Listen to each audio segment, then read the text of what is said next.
Good morning, Halls and Ripley. Hope everybody's doing well. Um, it's still a little dark outside. I'm having some uh, internet connectivity issues. They're installing fiber, and of course, hopefully, we're going to get past this here very soon from the house, or from the office, I should say. Hope you guys are doing well. Everybody's had fall breaks, things of that nature, but we're going to get right back into it, and we're going to finish out the rest of this semester.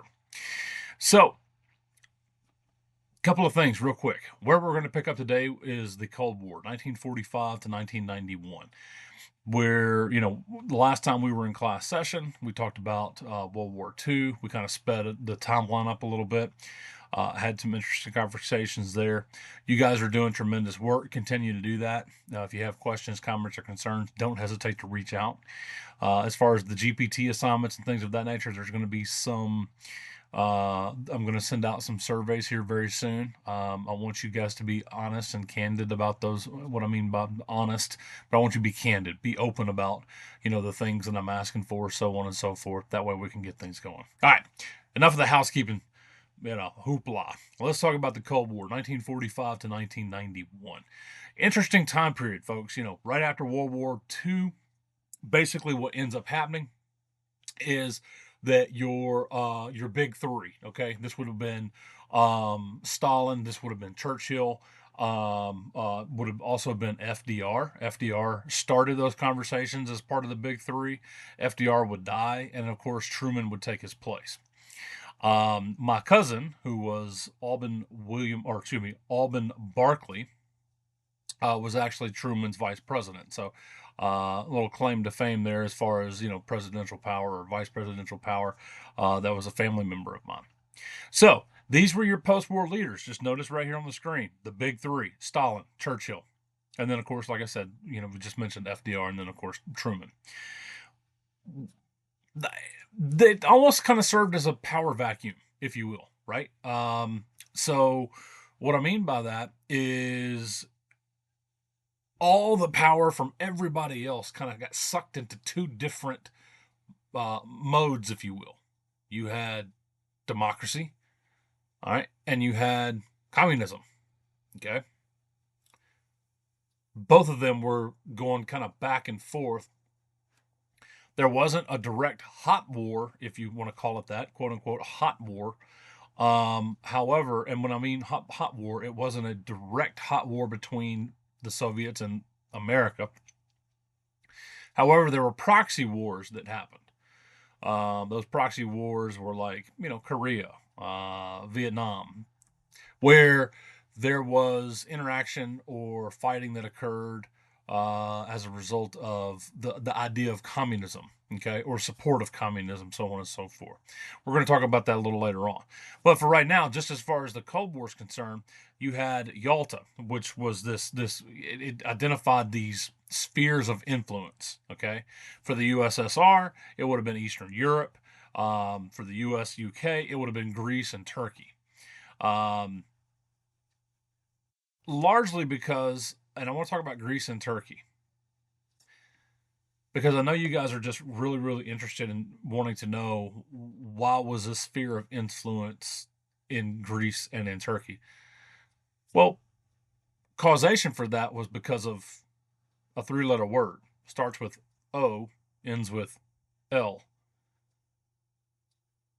Greece and Turkey connected, they were a pipeline into the Middle East. Well, what's in the Middle East? I've already kind of alluded to it.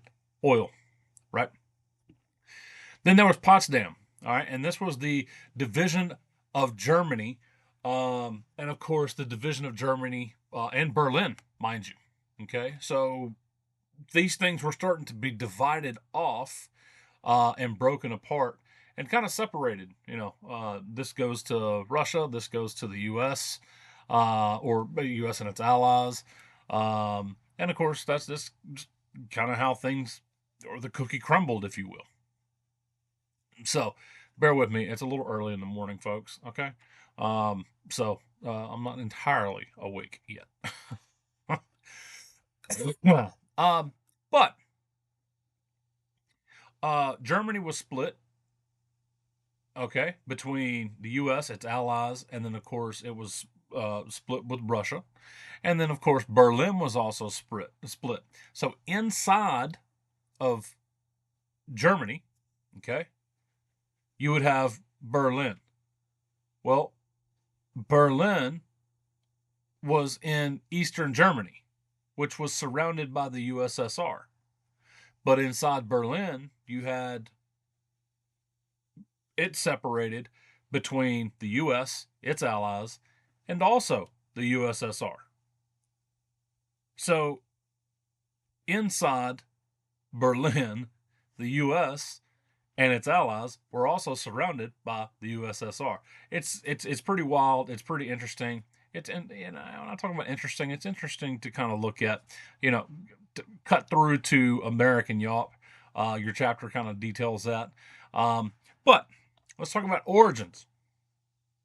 So Churchill would actually deliver this Iron Curtain speech. Okay. All right.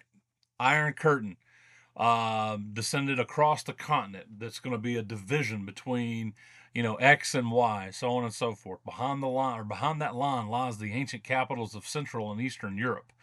This was kind of foretold. Okay.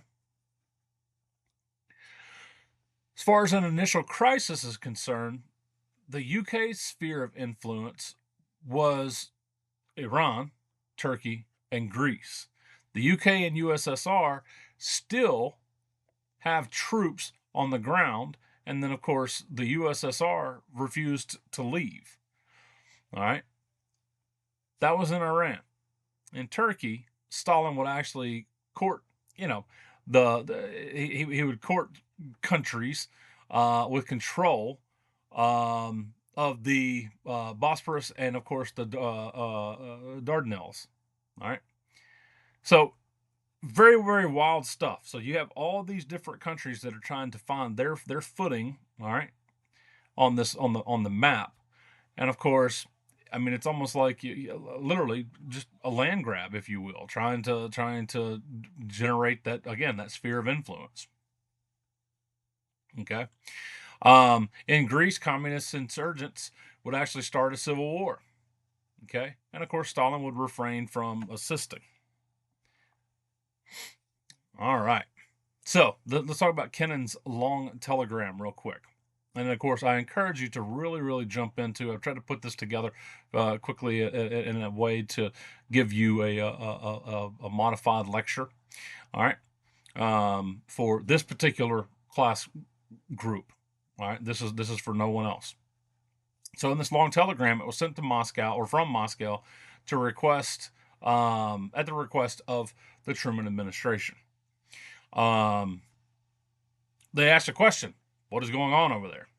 Okay, that was the question. It was sent from Moscow at the request of Truman, of the administration. What is going on over there? Okay, in it, fundamentally determined that the Soviet state was weak, but it had a strong military. Okay. Additionally, would also take advantage of opportunities to increase that influence. And of course, it used propaganda as an effective tool. All right. So, again, the use of propaganda as an effective tool to think about it. How do you use propaganda to win, right? All right. So, when you're not in a hot war per se, meaning physically fighting, what are you doing? You're using propaganda to, spur the other side somehow, some type of way. And that was a big thing. What's one way of, what's one level or way of propaganda? Well, one of them was political cartoons. The other one was a lot of fear mongering. Nuclear power was a big deal. Okay. So this term came across, and this term was called containment. Okay. So the idea was to contain communism. All right. Promote democracy, contain communism. So this new policy between 1947 and 1953, otherwise known as detainment, was largely the U.S. policy. Now, there would be an instance or a shift into what we call detente. All right, and that would be Detente. But for all intents and purposes, right now it's just simply containing the communist Russia, who was also allied with China, mind you. All right, trying to keep them into a localized sphere of influence, if you will, or sphere of influence. All right, as far as leaders, again, U.S. President Truman, and then of course Eisenhower. And for those who recall, I mentioned Eisenhower from the in our class when we talked about the D-Day invasion. Dwight Eisenhower was the supreme commander who actually led that invasion, the D-Day invasion, and the push into Germany by Allied troops. And of course, he would later become president. For the USSR, it would be Stalin. You would also have various political figures and characters, so on and so forth. One of those being John Foster Dulles. All right, and that would be the U.S. Secretary of State. If you've ever traveled to the D.C. area and they talk about flying into Dulles International, that is who John Foster Dulles, or what that airport's named after, is Dulles. Okay. Now, President Truman created something called the Truman Doctrine. Okay. Basically, what this Truman Doctrine really kind of talked about, or imposed, or laid out, was that the U.S. should support free peoples throughout the world. Okay. U.S. support free people throughout the world who were resisting takeovers by armed minorities or outside pressures. That would be your communists, right? So, Truman felt that the U.S. must, almost like an inherent duty to do this, mind you, but felt that we must assist free peoples to work out their own destinies in their own way. Okay? He used the same doctrine to support and assist Turkey and Greece. There we go. Okay? Now, you guys can kind of see that for yourself there. That is the quote. But you also run into what we call the Marshall Plan. Okay? So, Truman Doctrine laid the foundation for U.S. should support, or U.S. support for free peoples throughout the world who are resisting hostile takeovers or takeovers. And then, of course, with the Marshall Plan was the economic assistance to a post-war Europe. Okay? Keep in mind, post-war Europe, they were fractured, they were depleted, there was damage, they were trying to repair, rebuild, get their footing again, and of course, you had a lot going on. Okay? Now, under that Marshall Plan, again, economic assistance to post-war Europe, but also the U.S. would loan, our U.S. loans were used to buy U.S. goods. Okay? So if you look at it, there's some numbers there. One of those highlighted right here. One of the significant things is, in fact, the $12.5 billion of U.S. aid to Western Europe extended to Eastern Europe and the USSR. But it was actually ejected. $12.5 billion of U.S. aid. It's a pretty astronomical number. Okay, think about what that type of a number would be in terms of dollars and cents today. Okay, in terms of aid. All right. Now, the Berlin Airlift. Let's talk about this. The Berlin Airlift actually occurred between June 1948 and May 1949. This is where U.S. forces flew over supplies, and they would actually drop these supplies into Berlin. Okay? Why? Because Berlin was surrounded by, right, Eastern Europe, or Eastern Germany. And Eastern Germany was controlled by, you got it, the USSR. Very good. Very good. I see you over in the back. All right, NATO. Let's talk about NATO. This is the North Atlantic Treaty organization. This would actually form in the April of 1949. It started up as a military alliance in the furtherance of protection against attack within Europe. Okay? This is about the time that East and West Germany was actually fully established. Keep in mind, April of 1949, you had a distinct establishment. Just because it started in April of 1949 does not mean that those lines had already been, weren't already drawn, because they were. Okay. So, NSC 68 actually came around in 1950. This is when the Trump administration, the Truman administration, its blueprint was laid out for foreign policy. The idea was to defend the Western Hemisphere. They wanted to build up military superiority. They wanted to destroy the Soviet war-making abilities. And, of course, keep everyone off balance. The idea behind all of this was to, and another significant piece was to support their allies. What happened as a result as far as containment? Okay. There was a communist victory in China in 1949. An individual or their leader by the name of Mao Zedong established the People's Republic of China. Okay. This was, initially they had an agreement of friendship with Stalin by the year 1950.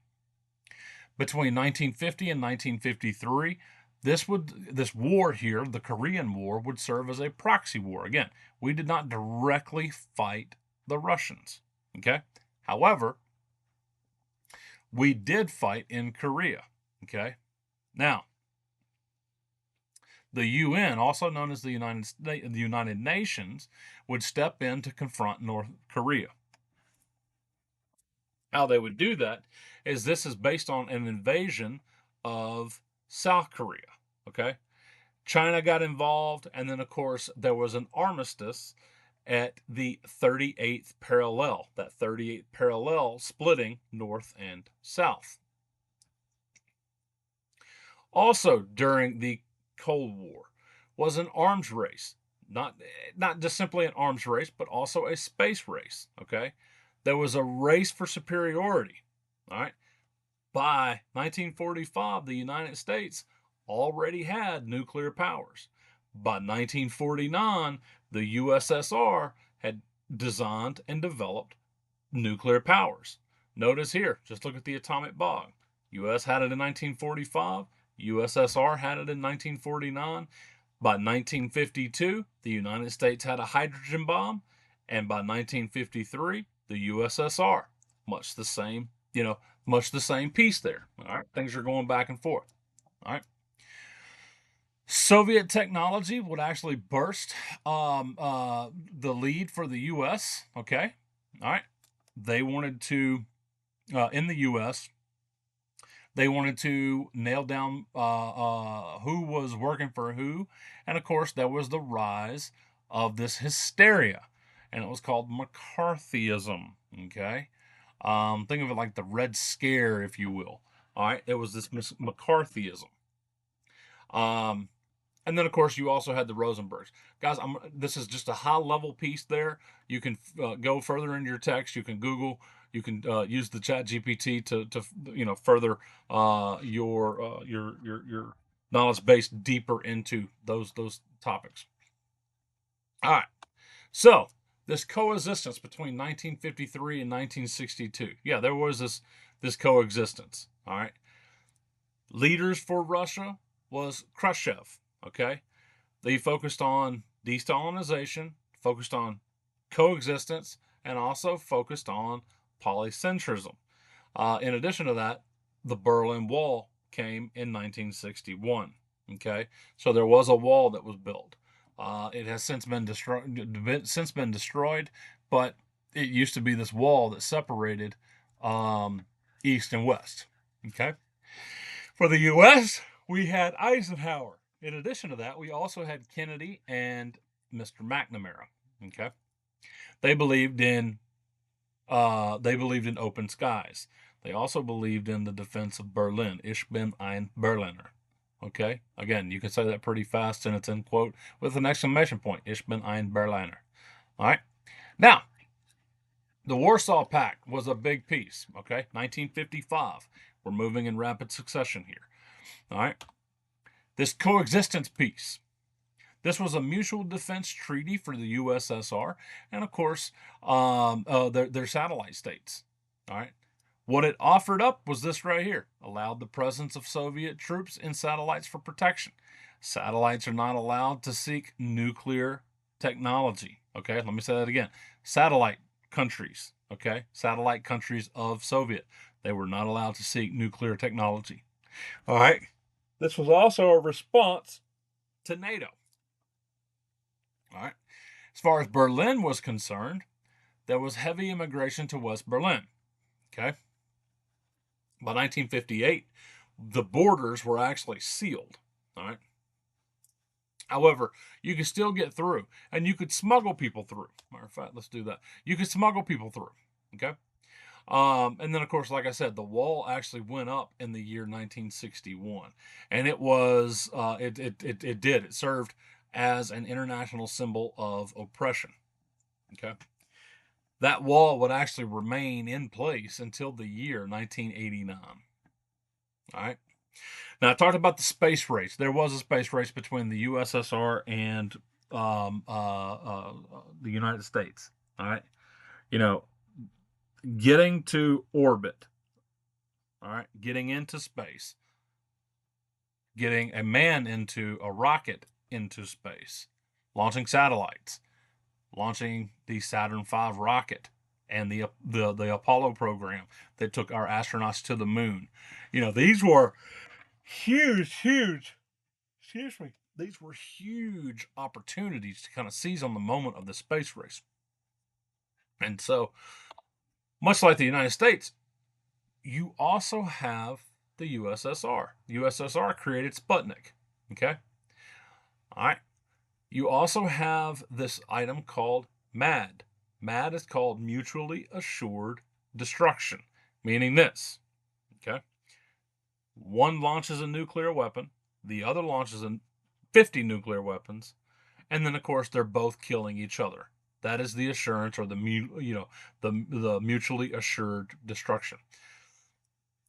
Think of it as, okay, they launch nuclear weapons, we're going to launch nuclear weapons. Just think of it like that, and you have the concept. Oh, excuse me. All right. Now, the U.S. was shocked at being beaten into space. Okay. The Soviets also put the first man into space. And, of course, this kind of sent everybody into panic. And, of course, President Kennedy at the time promised to be the first on the moon, and he would have this done by the 1960s. Now, President Kennedy would not make it to see that because he was assassinated in the month of November 1963. A very dark day in American history. All right. As far as Poland, in 1956, Poland would actually break free from the Soviet Union. All right. Khrushchev allows some independence to avoid armed conflict. In Hungary, also in 1956, followed Poland's example and broke from the Warsaw Pact. Okay. However, they were violently crushed. All right. They were crushed. And so that's kind of the way that thing worked. Now, much like all the U.S. bases and things that started to pop up around the world as a way to kind of contain communism, okay, the Soviets played the same game.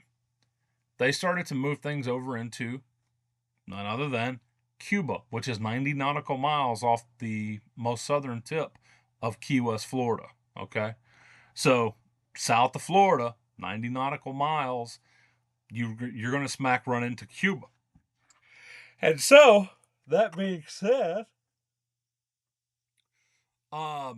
we are in a new level of this, how should I say it?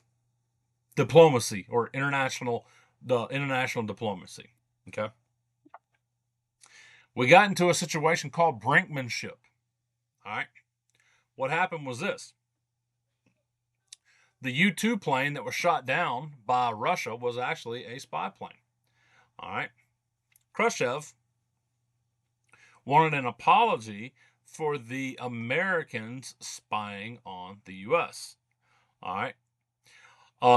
Any kind of idea of coexistence actually fell into confrontation. As far as the Cuban Revolution of 1959, Fidel Castro's revolution replaced the pro-U.S. dictator Batista.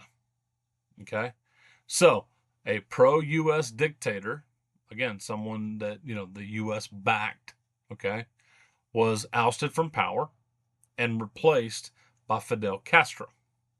Okay, and then of course Cuba would then turn to the USSR for support and would declare their path to socialism. By 1961, we would run into something called the Bay of Pigs invasion. Okay. In this instance, JFK, John F. Kennedy, actually failed to unseat Castro and, of course, left him humiliated. By 1962, we ran into something called the Cuban Missile Crisis. Okay, the Cuban Missile Crisis. This was a U-2 spy plane which actually spotted missiles test sites or missile sites in Cuba. All right. By October 1962, there was a 13-day period where the U.S. quarantined Soviet ships with suspected warheads. All right, and JFK received 2 letters from Khrushchev. It promised not to invade Cuba if missiles are withdrawn.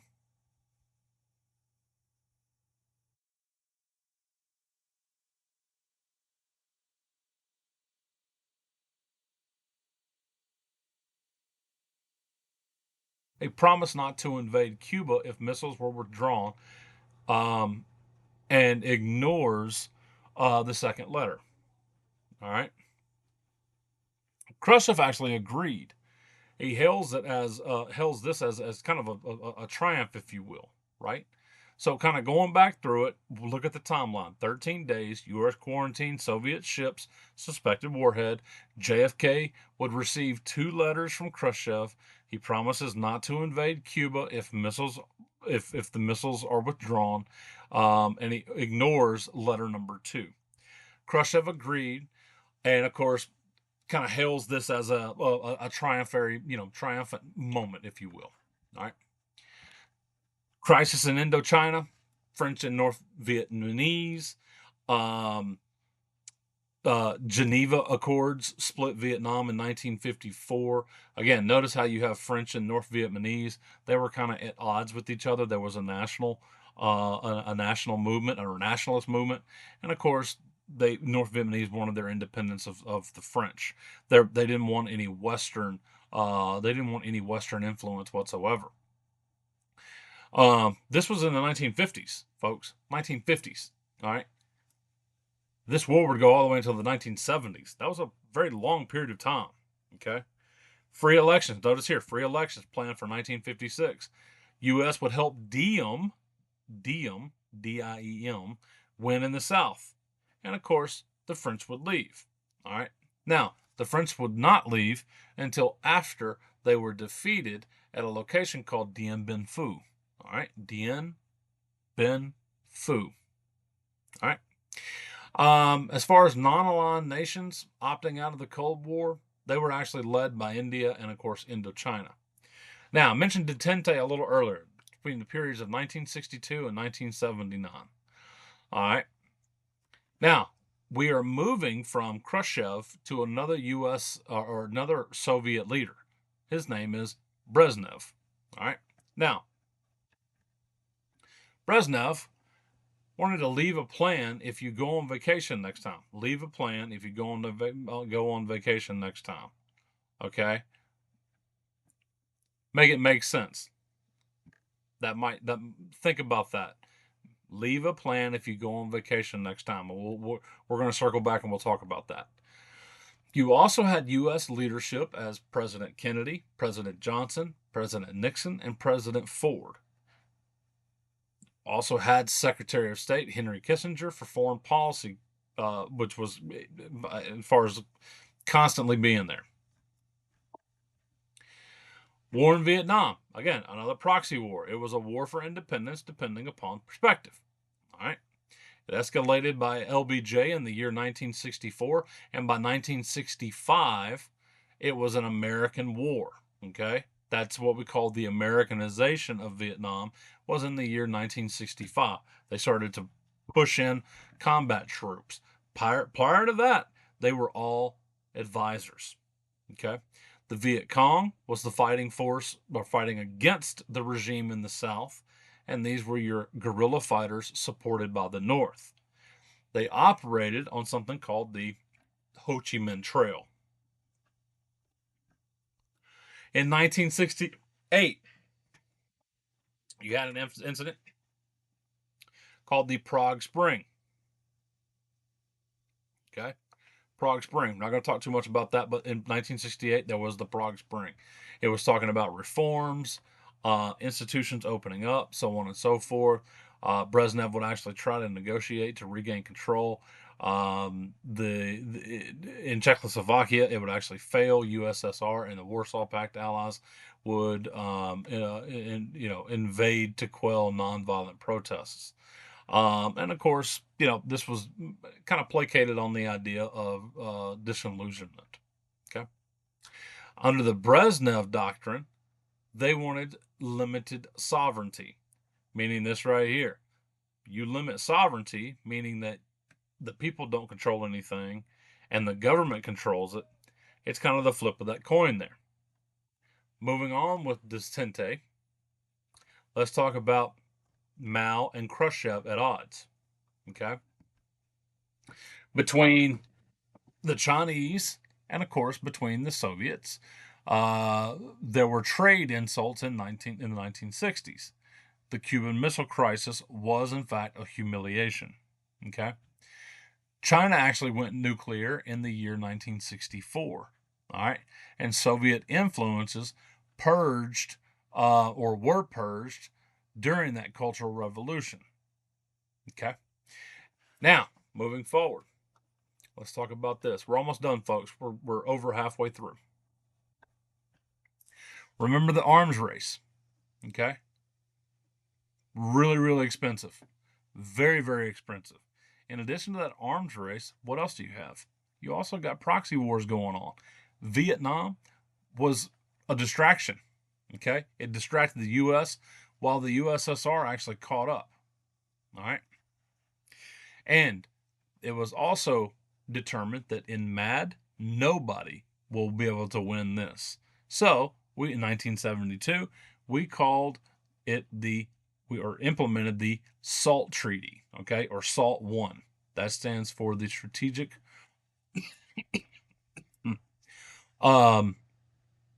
Strategic Arms Limitation to limit the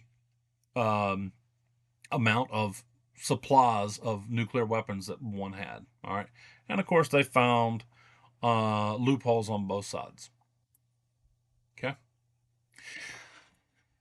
Helsinki, 1975 was the big question. Is the Cold War over? It actually ended border disputes between Germany and Poland. Okay. It actually opened up some markets outside that particular command. Okay.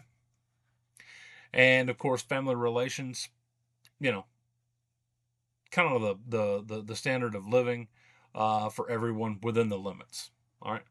Then you had the SALT Treaty number 2. All right. This was in 1975. This would limit MIRVs and delivery systems. Dealt with non-U.S. USSR nukes. Non-U.S. USSR nukes were the problem. Okay. NATO was moving to modernize, and they wanted to look for a neutron bomb. One, no fire, no heat, and of course kills living things with no damage to structures. All right. Now, it would actually be implemented or started in the year 1982, but it would fail. All right. Now, you also had something called the Ostpolitik. All right. This is on the Russian side. They looked for reconciliation between East and West Germany. All right. Or West and East Germany. All right. You also had a situation where both countries, okay, would recognize each other with greater freedoms to travel and, of course, trade. The United States, France, the UK, and USSR still took turns when it came to guarding Rudolf Hess. This was the last Nazi criminal. All right.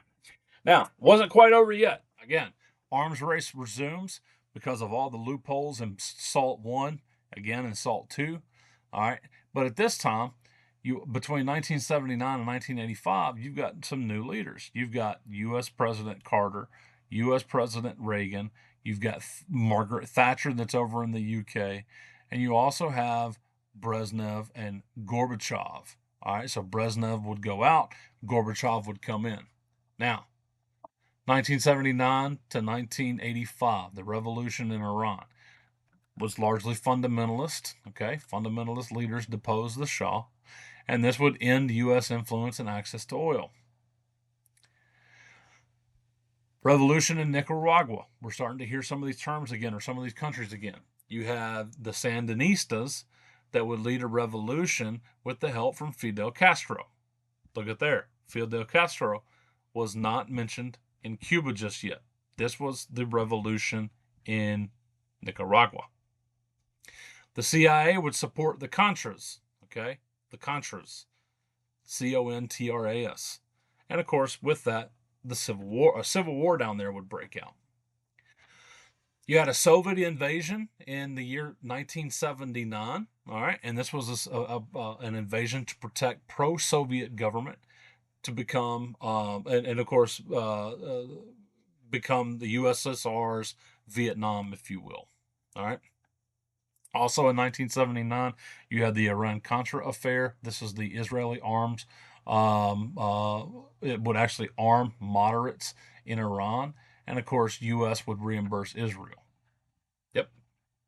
Modernize or Israel arms moderates in Iran. Okay. The Iran-Contra affair. Interesting stuff, isn't it, folks?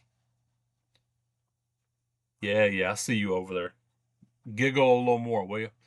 Okay, now, Star Wars. Let's talk about Star Wars. 1979, 1985. This was the idea of President Reagan. This was a laser-guided missile shield in space, okay? It was a very big dream. It was expensive, and it brought to most very little reality, okay? And of course, it was also seen as weaponizing space. Okay. All right. Not going to talk too much about this. We're just going to kind of thumb through these real quick. But let's talk about martial law in Poland, 1983. Thousands protest against communist government in a form of solidarity. And of course, a massive crackdown. Okay. Massive crackdown, martial law, thousands of arrests without charge to quell these protests. You also have Grenada of 1984. The U.S. intervened to depose a military dictatorship, and of course, it installs pre-revolutionary government and constitution. During this time frame, 1996 to 1981, again, 1986 to 1991, okay? 1986 to 1991. Just want to make sure that's clear.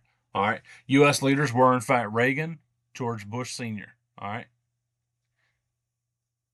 The quote there, Mr. Gorbachev, tear down this wall, was a valiant effort to say, tear down the Berlin Wall. Okay. You also had individuals like Gorbachev, and you had Yeltsin. Yeltsin was the USSR's leader. Gorbachev had reforms, improve the standard of living, cut costs, resume arm talks.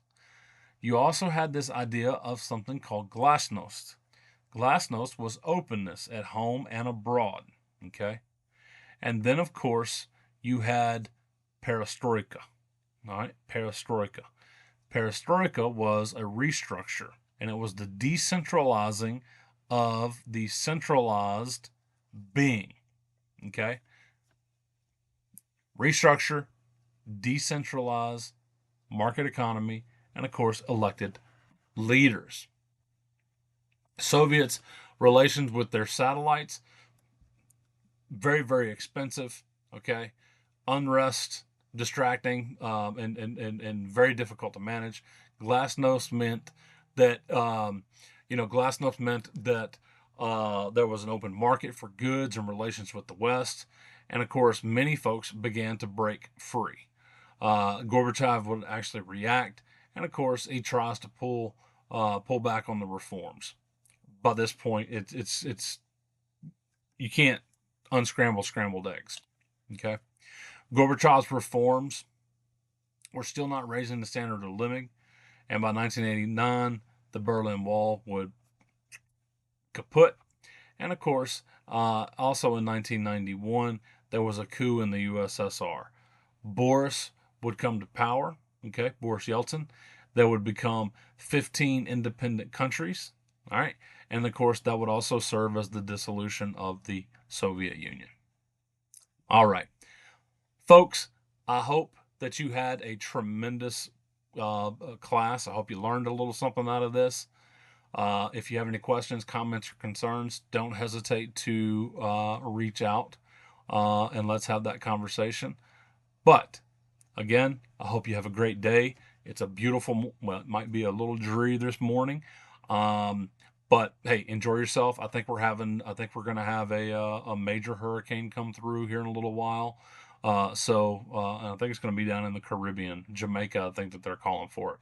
So, remember, if you're a thoughtful person, let's remember those that are about to be impacted by this thing, because I hear that it's supposed to be pretty bad. So, Dr. Metter, have a great day. Have a great week.